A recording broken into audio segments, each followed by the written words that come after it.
مولوي عبدالحکیم حماد ته بلنه ورکوم. مولوي عبدالحکیم حماد دی که حماد نسم ویلی چې راشي خپل دلیل سره شریک کړي. مولوي عبدالحکیم حماد.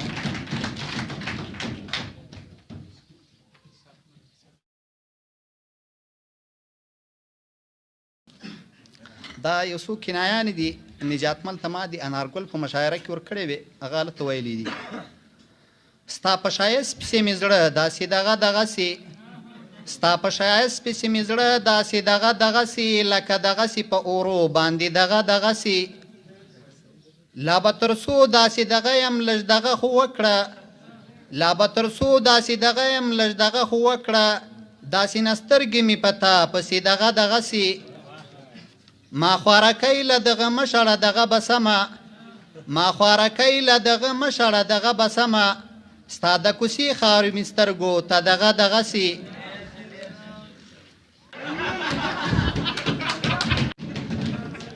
دغه ویل که دغه غواړې و دغه تراسه، په دې ویرېږم چې را خبر به ای دغسې، ما برایي په خوب کې شه داسې دغه ولیدې، ما برایي په خوب کې شه داسې دغه ولیدې، ځکه نن خاندم چې مې زړه داسې دغسې، په ژوند کې یو وارې ارمان ستا د دغه لرمه،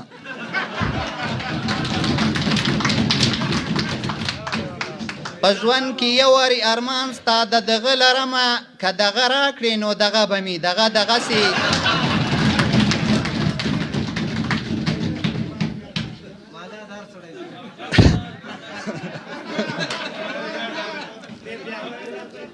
په ژوندون کې یو وارې ارمان ستا د دغه لرمه، که دغه راکړې نو دغه به مې دغسې، ستا د دغو پر سر نیزې زما په دغه شخې شوې، ستا د دغو پر سر نیزې زما په دغه شخې شوې، اوس مې دغه لکه دغه داسې دغسې.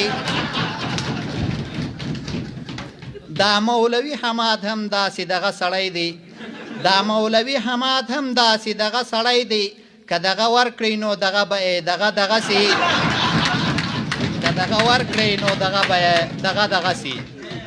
له توجه مو یوه نړۍ مننه.